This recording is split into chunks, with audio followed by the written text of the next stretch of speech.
Mis queridos peregrinos, bienvenidos a nuestra segunda plática conclusiva en este miércoles 20 de abril.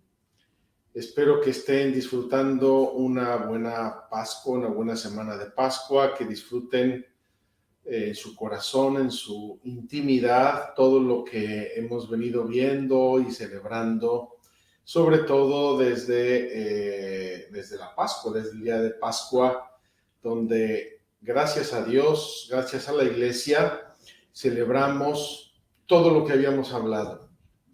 El éxodo, la serpiente levantada en el desierto, los borbotones de agua, el nacer de nuevo, la liturgia celestial, la liturgia de la tierra, todo eso junto lo vivimos y lo celebramos en esa liturgia de la vigilia pascual, que es la madre de todas las liturgias del año.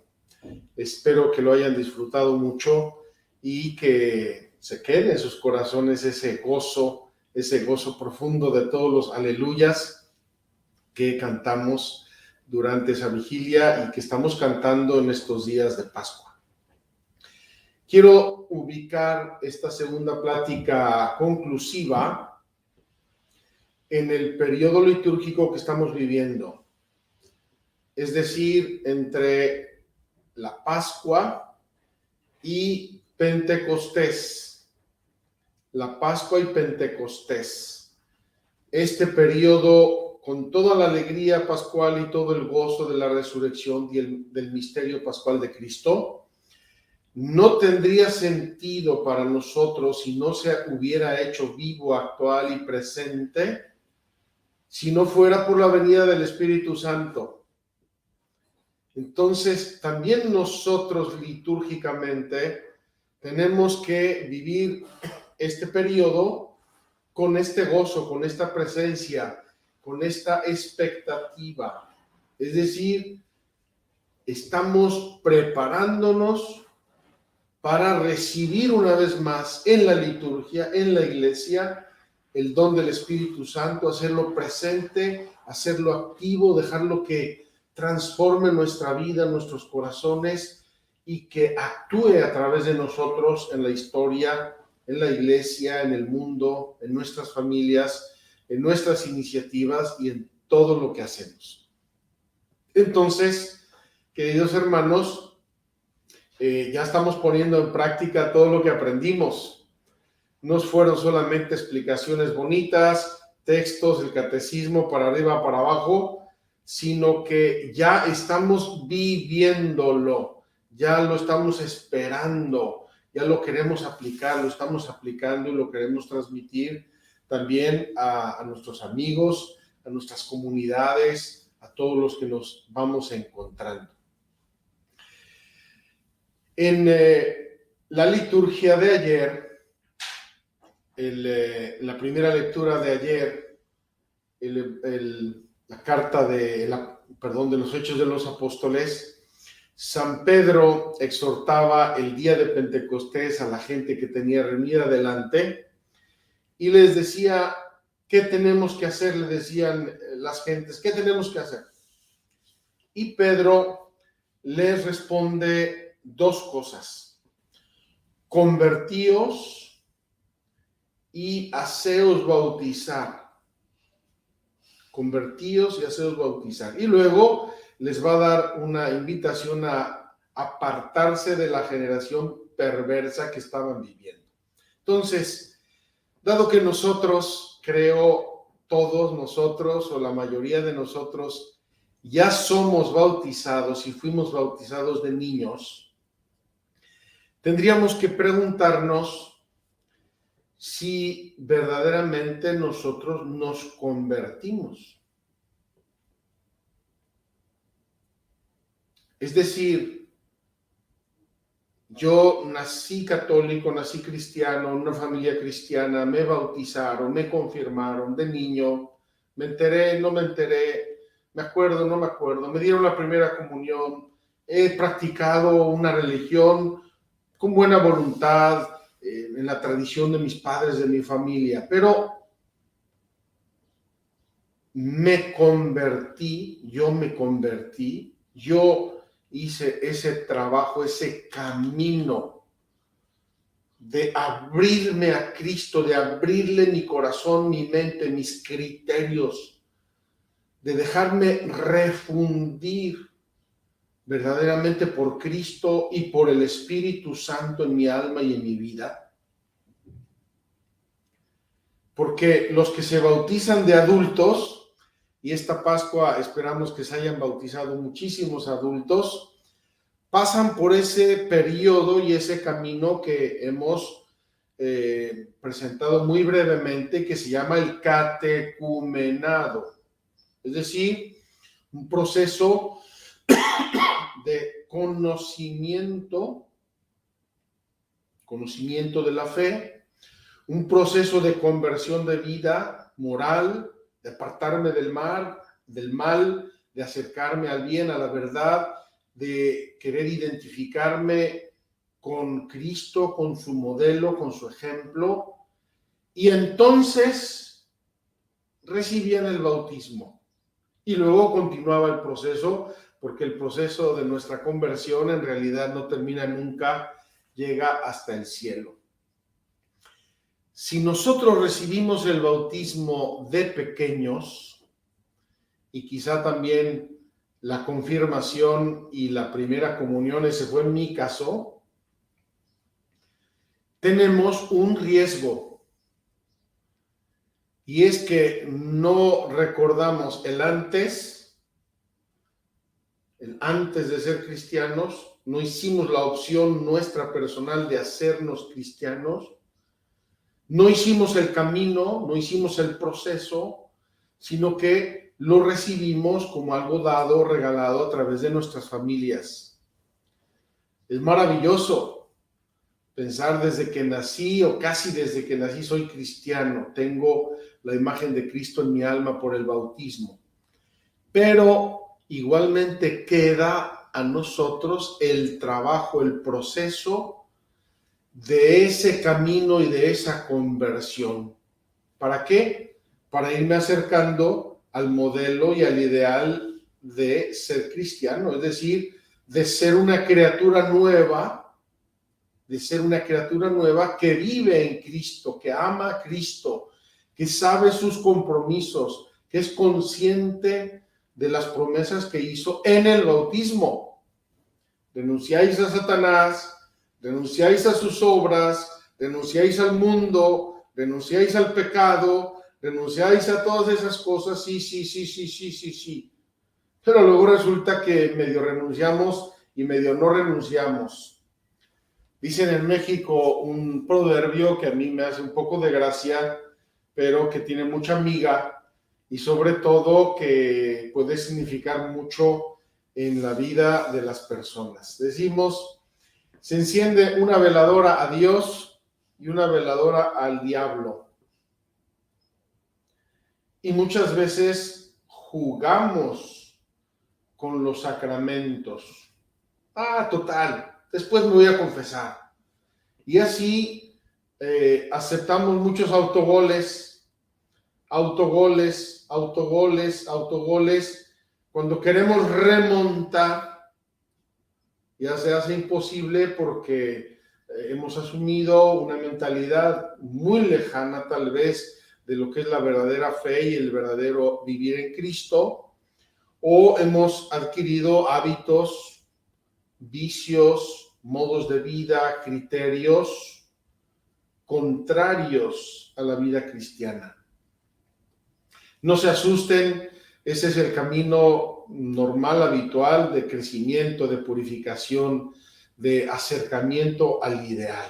Entonces, yo quisiera hoy, mis queridos peregrinos, hacer un repaso muy breve, muy fraterno de algunos textos que ya hemos venido viendo en nuestras peregrinaciones, que ya conocemos, pero quiero reafirmarlos y sobre todo los quiero alinear en esta perspectiva del vivir en la gracia de Dios, del realizar el ideal cristiano en mi vida. Qué hermoso que pudimos en los sábados de adoración y en la vigilia pascual o en estos días pasados recordar reiteradamente las letanías de los santos, el triunfo de la gracia en las vidas de personas normales, a veces grandes pecadores convertidos, a veces personas alejadas, perseguidores de la fe y de la iglesia, pero donde la gracia de Dios triunfó, donde la gracia de Dios logró el ideal maravilloso de identificarnos plenamente con Dios, de identificarnos plenamente con Cristo. Voy a tomar algunos textos y quiero decir una premisa. Me gustaría al final de esta conferencia o hacia el final, más adelante, dejar algunos minutos de preguntas y respuestas. Y como tenemos aquí a Jaime Junior James, Jaime nos puede recibir preguntas, nos puede pasar, me las ponen aquí en la pantalla y me gustaría responder a preguntas concretas. Así también hacemos un coloquio, hacemos un diálogo y no solo un monólogo de parte mía. Dice así la epístola a los Colosenses, precisamente hablando del bautismo y del cambio que debe operar el bautismo con nuestra colaboración, es decir, con nuestra conversión. Dice San Pablo, y hay que recordar que está hablando seguramente a la primera generación o segunda generación de cristianos. Estamos al inicio de la iglesia, al inicio del cristianismo. Dice así el capítulo 3 de la epístola a los Colosenses. Capítulo 3 de la epístola a los Colosenses. Así pues, si habéis resucitado con Cristo, y ya sabemos que el cristiano muere en el bautismo, muere su hombre viejo, muere su ser natural y resucita con Cristo su ser sobrenatural, su ser hijo de Dios. Dice San Pablo, así pues, si habéis resucitado con Cristo, buscad las cosas de arriba, donde está Cristo sentado a la diestra de Dios. De esto ya hablamos cuando hablamos de la ascensión. Cristo no se desentendió de nosotros cuando se fue al cielo. Se fue, está sentado a la derecha de Dios Padre, ahí intercede por nosotros, desde ahí es nuestro sumo sacerdote y allí nos espera. Fue a prepararnos un lugar, allí nos espera. Aspirad a las cosas de arriba, no a las de la tierra.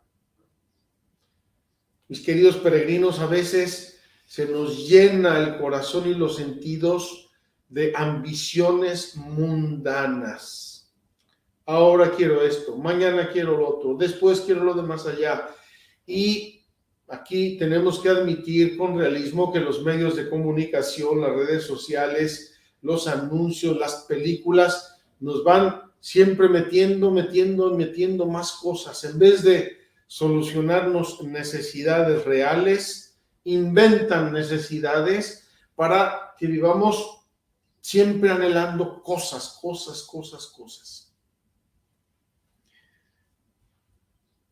Aspirad a las cosas de arriba, no a las de la tierra, porque habéis muerto y vuestra vida está oculta con Cristo en Dios. Ahí está nuestra conexión verdadera, nuestra patria es el cielo, no es esta tierra. No vamos a quedarnos aquí más allá de 100 años, 105, 110 años, 120 años. No nos vamos a quedar aquí, no venimos para quedarnos a esta tierra. Nuestra patria está en el cielo. Ahí está Cristo, ahí está nuestra vida oculta con Cristo en Dios. Cuando aparezca Cristo vida nuestra, entonces también vosotros apareceréis gloriosos con él. Aquí está hablando ya de la parucía del fin de los tiempos. Pero aquí pasa San Pablo al camino de la conversión, es decir, a la colaboración personal, individual de cada uno, no de que mi mamá me dijo, no de que en la escuela me enseñaron, la monjita que me preparó para la primera comunión, no. Mi trabajo, mi esfuerzo, mi colaboración, mi conversión. Y aquí San Pablo la describe con mucha claridad y con mucha fuerza, con unos tonos de mucho realismo humano y cristiano. Dice, por tanto, conclusión, si vais a vivir en Cristo, si vais a tener el corazón en el cielo, si vais a aspirar a las cosas de arriba, dice, por tanto, mortificad vuestros miembros terrenos. Hay que podar la planta, no el frijolito porque se muere. La planta, el árbol, como la vid. Por eso San Juan en el capítulo 15 habla de la vid verdadera, la vid que poda el Padre, el verdadero viñador. Dice, mortificad vuestros miembros terrenos.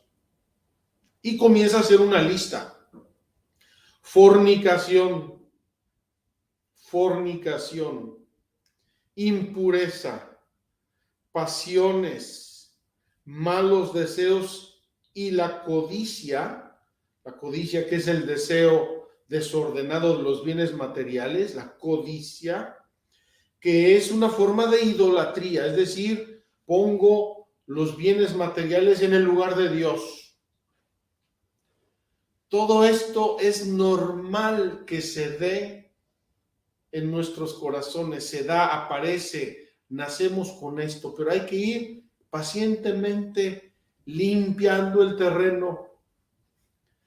A mí me ayuda mucho esta imagen de un terreno plantado con, a lo mejor con maíces o con frijoles o con habas o con lo que sea, donde también nacen muchas hierbas que no me interesan. Y esas hierbas hay que irlas arrancando con mucha paciencia, con mucha constancia, porque si no se comen el jugo de la tierra y tienen el riesgo de ahogar las plantas que yo quiero que crezcan. Por tanto, mortificad vuestros miembros terrenos, fornicación, impureza, pasiones, malos deseos y la codicia, que es una idolatría, todo lo cual atrae la cólera de Dios sobre los rebeldes. Todo eso hecho a conciencia, todo eso hecho contrariamente al querer santo de Dios, hace enojar a Dios. Y aquí quiero recordarles que Dios no es un papá enojón, pero Él sabe el daño que nos hace a nosotros el pecado. Él sabe el mal, la alienación que nos hacemos cuando en vez de buscar su gloria y hacer su voluntad, nos dejamos llevar por nuestras pasiones terrenas. Dice, todo lo cual atrae la cólera de Dios sobre los rebeldes y que también vosotros practicasteis en otro tiempo. Claro, Pablo está hablando con gente que no era cristiana. Está hablando al inicio del cristianismo. Todos los que recibieron esta carta, o casi todos los que recibieron esta carta, previamente eran paganos, vivían mundanamente, adoraban a otros dioses. Se convierten, se bautizan y San Pablo les dice cómo tienen que vivir. Dice, mas ahora desechad también vosotros todo esto. Y hace otro elenco: cólera, ira, maldad, maledicencia y palabras groseras lejos de vuestra boca. No os mintáis unos a otros. Si se dan cuenta, lo que está haciendo Pablo de algún modo es repasar los mandamientos de la ley de Dios. Los mandamientos de la ley de Dios. Si yo cumplo los mandamientos de la ley de Dios, me acerco al ideal cristiano y crece mi frijolito.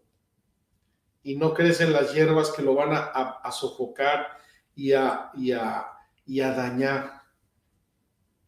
Sigue San Pablo. Despojaos del hombre viejo con sus obras y revestíos del hombre nuevo, que se va renovando hasta alcanzar un conocimiento perfecto según la imagen de su Creador, donde no hay griego y judío, circunciso e incircunciso, bárbaro, escita, esclavo, libre, porque Cristo es todo en todos. Fíjense qué hermoso que San Pablo dice, los que nacemos en Cristo por el bautismo, ya no somos de esta raza, de este pueblo, de esta religión, tal, somos todos hijos de Dios en Cristo. Y por eso tenemos que comportarnos como Cristo nos enseña. Por eso tenemos que dar ejemplo, por eso tenemos que difundir el buen olor de Cristo y no malos ejemplos. Ahora viene Pablo a decir qué es lo que tenemos que hacer de positivo.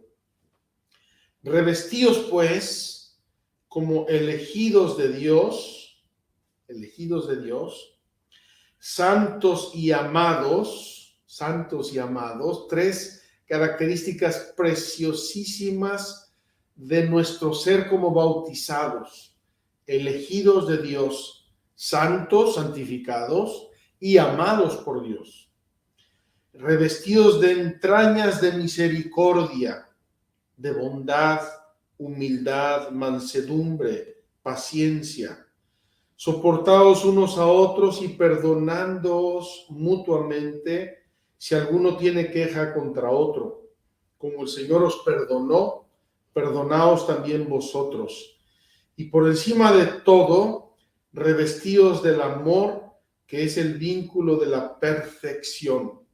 Y que la paz de Cristo presida vuestros corazones, pues a ella habéis sido llamados, formando un solo cuerpo. Y sed agradecidos. Fíjense cuántas virtudes humanas y cristianas.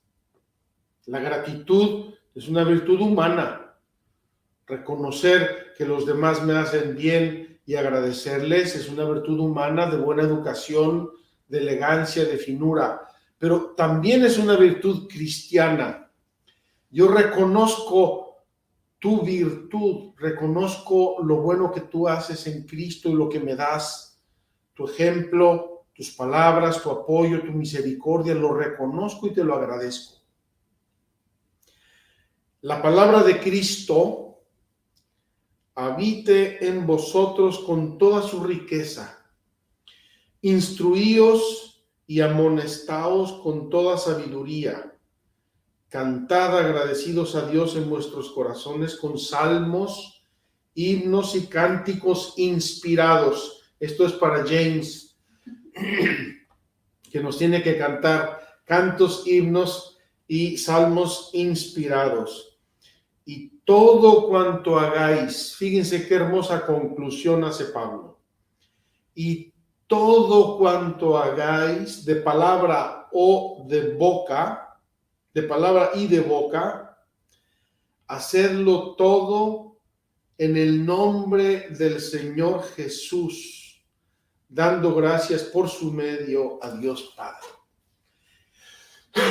Queridos peregrinos, tenemos que salirnos como buenos cristianos, como buenos hijos de la iglesia y sobre todo como buenos hijos de Dios. Tenemos que salirnos del ambiente mundano, de las pasiones desordenadas, de las pullas, de las críticas, de las maledicencias, para vivir en la paz de Dios, en el amor de Dios, en la comprensión de los hijos de Dios. Si todos hacemos esto, vamos a ser muy felices. Vamos a ser increíblemente felices y hacer felices a los demás. En cambio, si no lo hacemos, si nos dejamos llevar de todas las tendencias negativas y malvadas y perversas que están radicadas en el corazón por efecto del pecado original y de la concupiscencia de la que hablamos, pues nos hacemos la vida imposible. Nos hacemos la vida terriblemente difícil e imposible con algo que yo no entiendo, me cuesta mucho entenderlo, me duele mucho, me lastima mucho cuando lo veo y lo palpo entre nosotros, entre la vida de los hombres, en las familias, que es el sufrimiento gratuito. Sin motivo, sin razón y sin nada, te hago sufrir, te machaco, te ofendo, te robo, te quito, codicio lo que tienes, te maltrato. El sacrificio gratuito, el hacernos mal unos a otros sin ningún motivo y sin una razón de ser. Tenemos que ser en esto muy realistas y muy cuidadosos, porque somos seres humanos. Es propio de los seres humanos equivocarse, pero también es propio de los seres humanos corregirse y pedir perdón. Corregirse y pedir perdón. Este texto de los Colosenses yo quería compartírselo, me encanta, es de una grande claridad. O soy un hombre nuevo en Cristo, o soy un hombre viejo según el mundo, según el demonio, según la carne, y claro, hago mal a los demás y me hago mal a mí mismo. Esta teología de San Pablo, bautismal, estrictamente bautismal, donde dice, si soy hombre nuevo, si soy una criatura nueva en Cristo, tengo que vivir diferentemente. ¿Cuánto escándalo sufre a veces la gente cuando dice, mira, este que reza tanto, que va a misa, que se da golpes de pecho y luego te roba, te maldice, codicia, hace cosas indecentes, impuras? Y eso escandaliza mucho, lógicamente, a la gente, sobre todo simple, sencilla, a los pequeños, y no, seguramente no agrada a Dios. Bien, yo no sé, Jaime, si nos ha llegado alguna pregunta, algún comentario. Tengo otros textos que quiero comentarles, pero tenemos ahora, si nos presentas alguna pregunta, algún comentario. Dice así, Padre Juan, yo recuerdo que cuando me confirmaron me dieron una mini cachetada. ¿Realmente fue así? Es una pregunta muy profunda y muy teológica.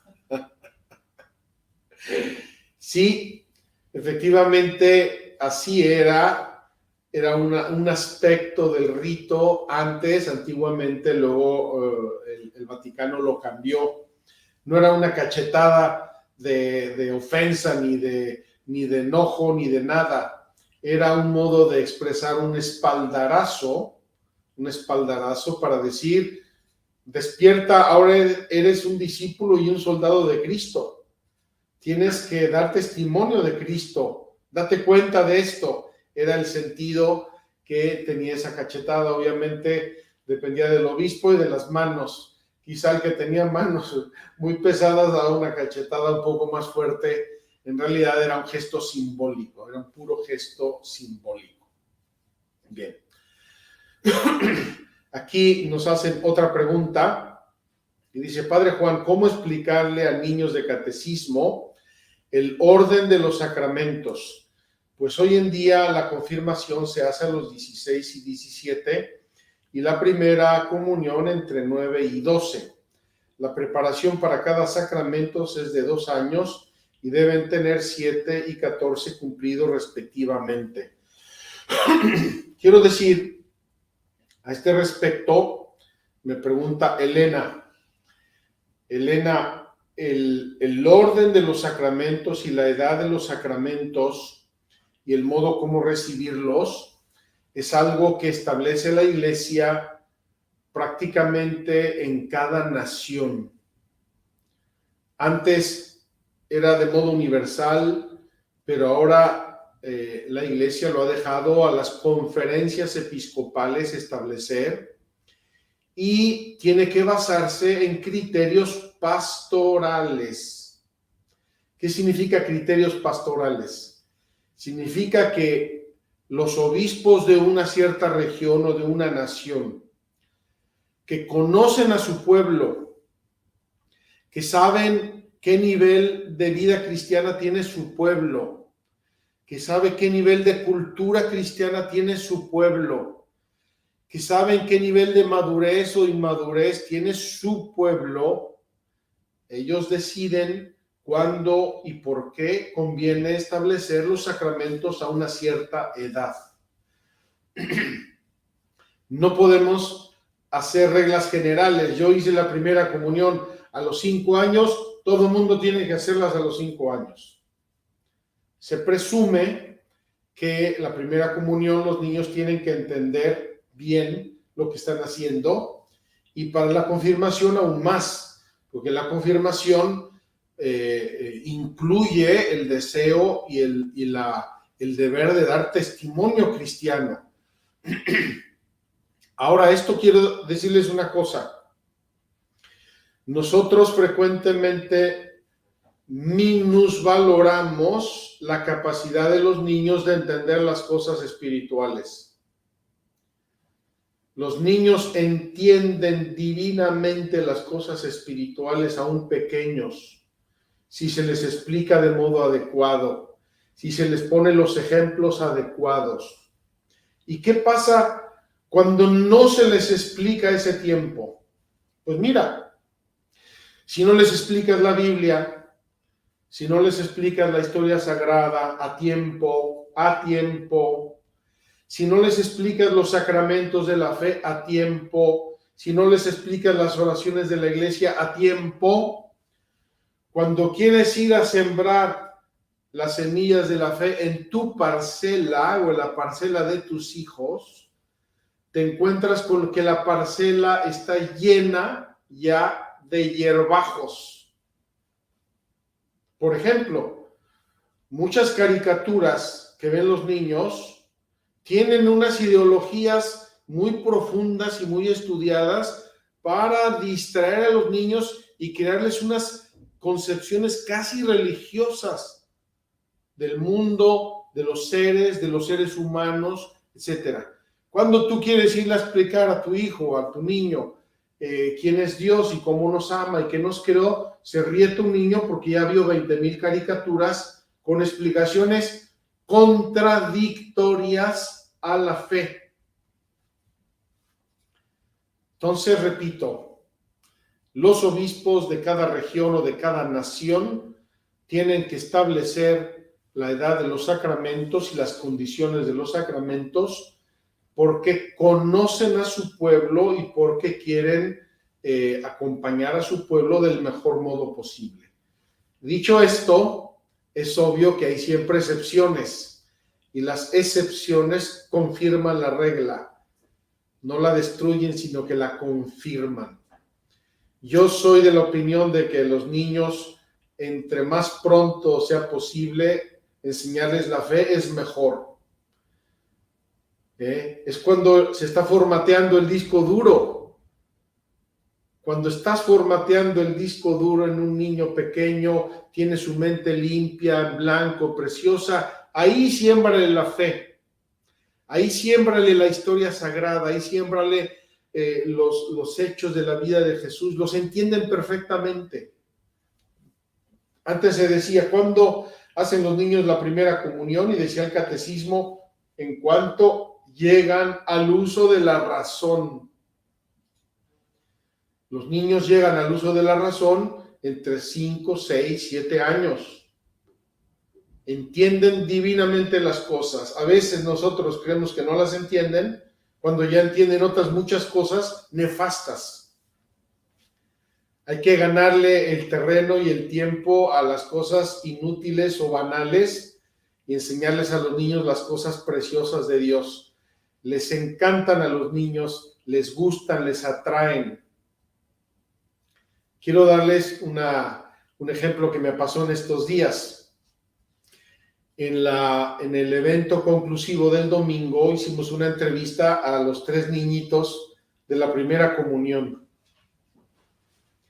Camila, de 6 años, Camila, Juan Pablo, de 9, y Doménica, de 10.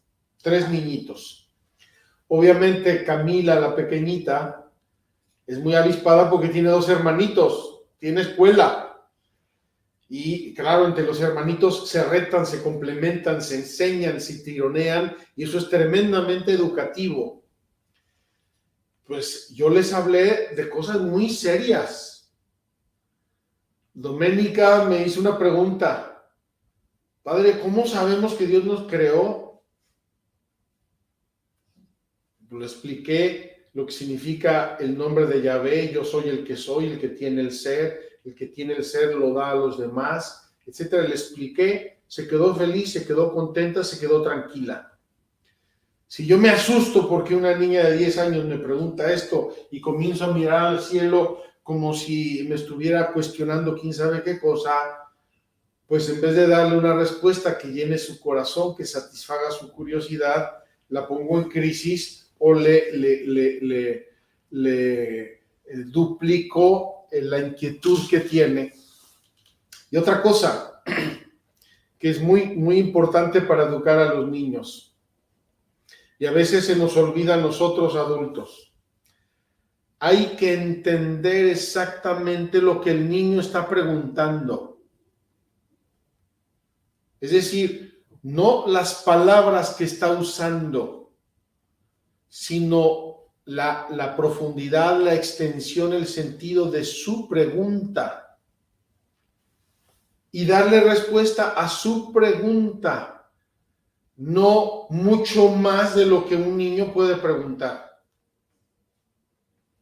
Me da la impresión a veces, y perdonen que les haga un comentario un poco negativo, que no me gusta mucho hacerlos, me da la impresión a veces de que como las familias ya no tienen muchos hijos, hemos perdido el sentido común de la educación de los niños.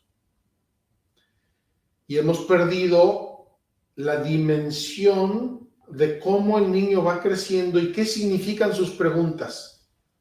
Imagínense que un niño llega y me dice, un niño de 5 años: oye, padre Juan, ¿qué es el oro? Y yo le saco la fórmula química del oro y le digo que el oro se maneja en los mercados internacionales, tal. Es obvio que un niño de 5 años no me está preguntando eso. Un niño de 5 años me está preguntando que yo le diga que el oro es una cosa que brilla y que es muy bonita. Se acabó. Si yo paso a los mercados internacionales, a los bancos y al oro que está guardado en las reservas de no sé dónde, estoy enredando al pobre niño y lo estoy confundiendo. Entonces, hay que entender las inquietudes y las preguntas del niño o de la niña pequeños y darles la respuesta que corresponde. Yo les he platicado ya una cosa y me estoy acordando ahora. Cuando mi madre, yo tendría unos 4 años, presumo que tenía unos 4 años, nos habló de la creación con un cuaderno que tenía de dibujos, muy sencillo, muy bonito. Nos habló de la creación, Dios creó todo, mira las jirafas, los leones, los pajaritos, tal, y también creó al hombre, Adán y Eva, mira, aquí están Adán y Eva, y tal. Y luego nos explicó el pecado original.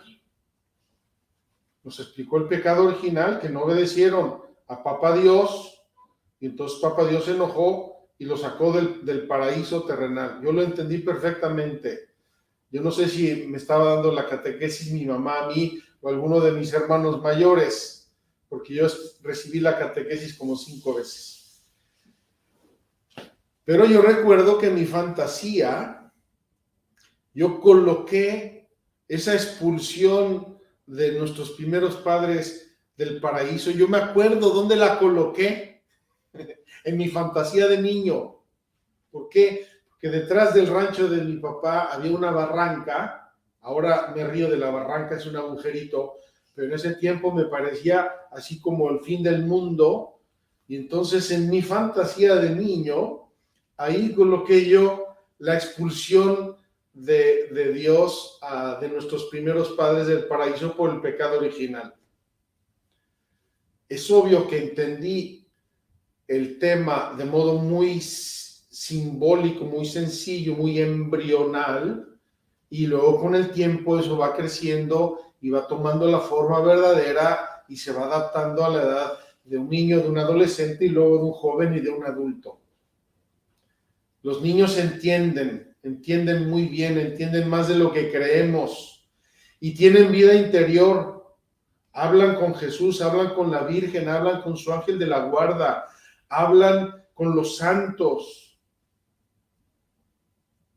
Y es una negligencia tremenda desaprovechar esos primeros años cuando el niño se está abriendo a entender la vida, el mundo, las cosas, los valores, desaprovechar esos años dejándoles a los niños puras baratijas y puras caricaturas y puras tonterías que solamente les llenan la cabeza de ruido y de distracción y de pasatiempos inútiles que no les van a dejar nada para la vida. A este respecto, quiero decirles que el esquema fundamental de la Biblia es el entendimiento del mundo, de Dios y del ser humano con los ojos de Dios. Si no damos a los niños ese esquema fundamental de la Biblia, lo que antes se llamaba la historia sagrada, ¿qué esquema se hacen los niños y los jóvenes del ser humano, del mundo y de Dios? ¿Qué esquema se hacen? No tienen esquema. Perdónenme, pero andan como ratones en laberinto. No saben dónde está el principio y el final. No saben que hay una finalidad de las cosas. No saben que hay un principio y un fin. No saben para qué los creó Dios, qué están haciendo en el mundo. Y entonces se dedican solamente a satisfacer necesidades inmediatas. Ojalá, queridos amigos, ojalá que a los niños les volvamos a dar la catequesis de siempre, esas preguntas y respuestas sencillas, bien explicadas, adecuadas a la edad de los niños, que les dan mucha felicidad, que les dan mucha paz, que les llenan el corazón, la mente, y sobre todo, que les encuadran los valores fundamentales sobre Dios, sobre el mundo y sobre el ser humano, es decir, sobre ellos mismos, sobre todo lo que ven y viven, y sobre Dios, nuestro Creador y nuestro Padre. Cuando no hacemos eso, los pobres seres humanos andan como ratones en laberinto, siguiendo modas, lamparazos. Yo digo que en vez de seguir el sol, de guiarnos por el sol, correteamos luciérnagas, lucecitas que se nos apagan, ahora una, después otra, en vez de guiarnos por el sol que está ahí, que está claro, que nos dice el día, la noche, las estaciones, todo. Bien, me salió un poco de tema, perdonen el excursus, pero quería yo comentarles esto. Quiero ahora comentarles un texto de 2 o 3 textos brevemente de San Juan. El primero es del capítulo 6 de San Juan, versículo 57. Jesús está hablando en la sinagoga de Cafarnaúm y está hablando de la Eucaristía. Y hace un parangón Jesús entre lo que es Él y su vida con su Padre y lo que es nuestra vida y los que recibimos la Eucaristía. Me parece increíblemente bello. Me parece la espina dorsal de la vida nuestra como cristianos. Dice así: lo mismo que el Padre que vive, es decir, que es el viviente, que dona la vida, lo mismo que el Padre que vive, me ha enviado y yo vivo por el Padre. Jesús vino a hacer siempre y en todo la voluntad de su Padre. También el que me coma, es decir, el que reciba la Santa Eucaristía, vivirá por mí. Fíjense qué maravilla, queridos hermanos. Así como el Padre que vive me ha enviado y yo vivo por el Padre, así el que me coma, el que reciba la Eucaristía, vivirá por mí. Qué modo tan simple y tan sintético de expresar eso que yo llamo los vasos comunicantes. Los vasos comunicantes entre la vida de Dios y la vida nuestra. Aquí está Dios Padre, aquí estoy yo, y hay un vaso comunicante que es Cristo, sacerdote, sumo sacerdote de la eterna alianza. Entonces, si yo recibo a Cristo, vivo por Dios como Él vive por su Padre. ¿Qué dimensión de la Eucaristía para nosotros? Imitar a Cristo viviendo para Dios como Él mismo vive para su Padre. Yo quiero que me den, por favor, una frase del Evangelio que exprese de modo más profundo, más simple, más sintético, lo que es vivir la Eucaristía, recibirla, amarla, adorarla y sobre todo, hacerla el alimento de la propia vida. Voy a repetirlo y paso a otra frase. Se nos está acabando el tiempo, caramba. Lo mismo que el Padre que vive me ha enviado y yo vivo por el Padre, también el que me coma vivirá por mí.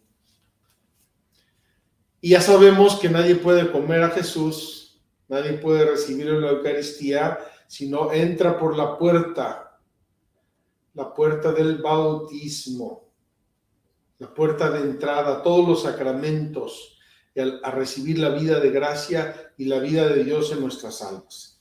Paso al siguiente texto que a mí me fascina. Tengo que decir con pena que yo me sabía el Evangelio de San Juan de memoria, perfectamente, todo de arriba abajo, palabra por palabra, y ya se me ha ido olvidando porque me estoy volviendo viejito. Pero me fascina y hay frases que no se me olvidan. En el capítulo 14 de San Juan, que yo les invito a leer como preparación a Pentecostés, lean el capítulo 14 de San Juan. Hay 2 o 3 frases bellísimas de lo que es nuestra vida sacramental. Dice así, le dice Judas, no el Iscariote, sino Judas Tadeo, le dice: Señor, ¿qué pasa para que te hayas de manifestar a nosotros y no al mundo? Judas Tadeo se pregunta, ¿por qué Jesús se manifiesta a nosotros? Nosotros lo conocemos, pero el mundo no le conoce, no le puede recibir, no le conoce.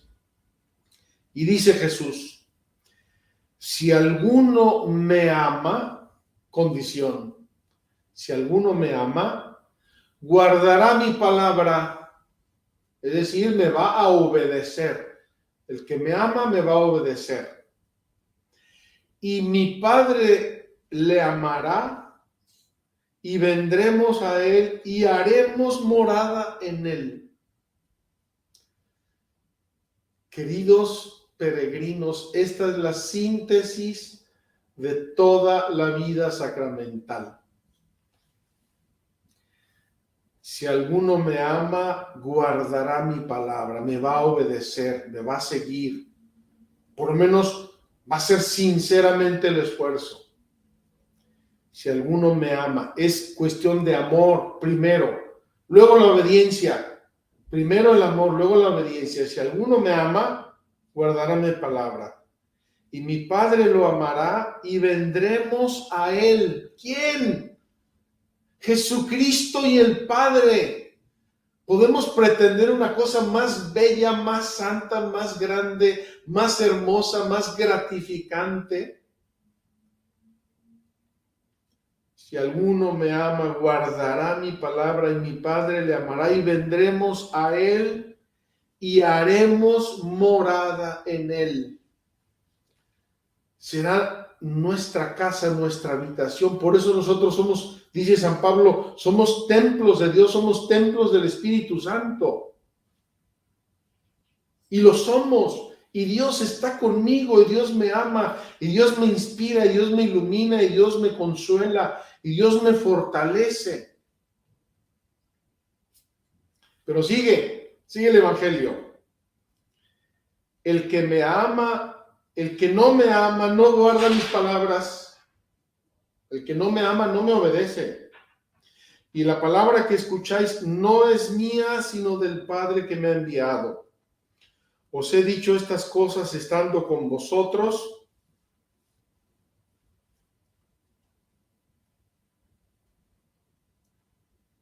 Perdón, vuelvo un poco atrás. Dice, aquel día comprenderéis que yo estoy en mi Padre y vosotros en mí y yo en vosotros.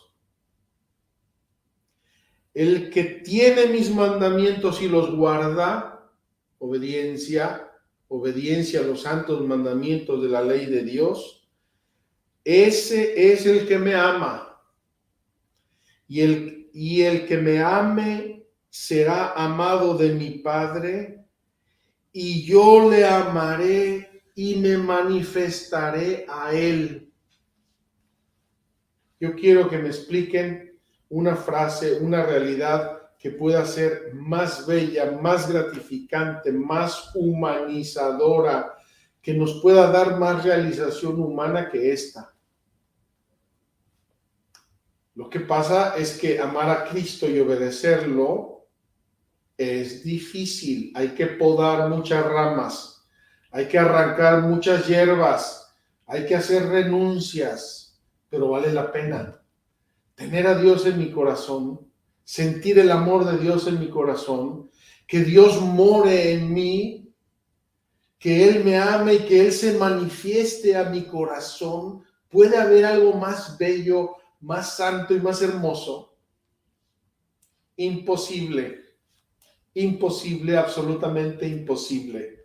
El ejemplo más bello de esta realidad, queridos peregrinos, es la Virgen María. Sufrió muchísimo, se fatigó, tuvo que hacer renuncias, se fue su hijo, llegado el momento se fue, ella se quedó sola, en fin, hubo momentos y al final Cristo ascendió a los cielos y ella se quedó con Juan, en vez del Señor el esclavo, como habíamos leído el otro día. Pero qué alma tan bella, tan santa, tan hermosa, tan llena de Dios, tan llena de gracia, tan ejemplar, tan santificadora, etcétera, etcétera, etcétera. Pues a nosotros el seguir ese ejemplo. Ya me he alargado, estamos por terminar, queridos peregrinos. Yo espero que esta plática de conclusión sea iluminadora, que recoja un poco, que sintetice todo y lo ponga en la perspectiva de nuestra vida del día a día y sobre todo en esa perspectiva maravillosa de tener a Dios en mi corazón, que viva conmigo, que no me abandone nunca, ni yo a Él, que Él sea mi vida, que Él sea mi esperanza, que Él sea mi gozo, que Él sea mi todo. Quiero terminar citando el himno que rezamos hoy los sacerdotes en las vísperas. Preciosísimo. Nuestra Pascua inmolada, aleluya, es Cristo el Señor. Aleluya, aleluya. Pascua sagrada, oh fiesta de la luz, despierta tú que duermes y el Señor te alumbrará. Pascua sagrada, oh fiesta universal, el mundo renovado canta un himno a su Señor. Pascua sagrada, victoria de la cruz, la muerte derrotada ha perdido su aguijón. Pascua sagrada, oh noche bautismal, del seno de las aguas renacemos al Señor. Pascua sagrada, eterna novedad, dejad al hombre viejo, revestíos del Señor. Pascua sagrada, la noche del festín, se llena de invitados que celebran al Señor. Pascua sagrada, cantemos al Señor, vivamos la alegría dada a luz en el dolor. Queridos peregrinos, gocemos de esta Pascua sagrada, vivámosla profundamente, acojamos la muerte, pasión, muerte y resurrección de Cristo que nos dio la vida de Dios en nuestras almas.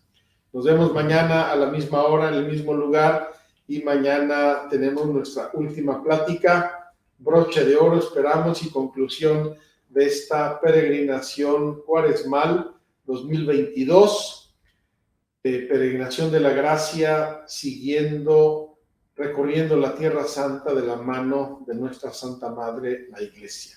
Que Dios los bendiga. Muchas gracias.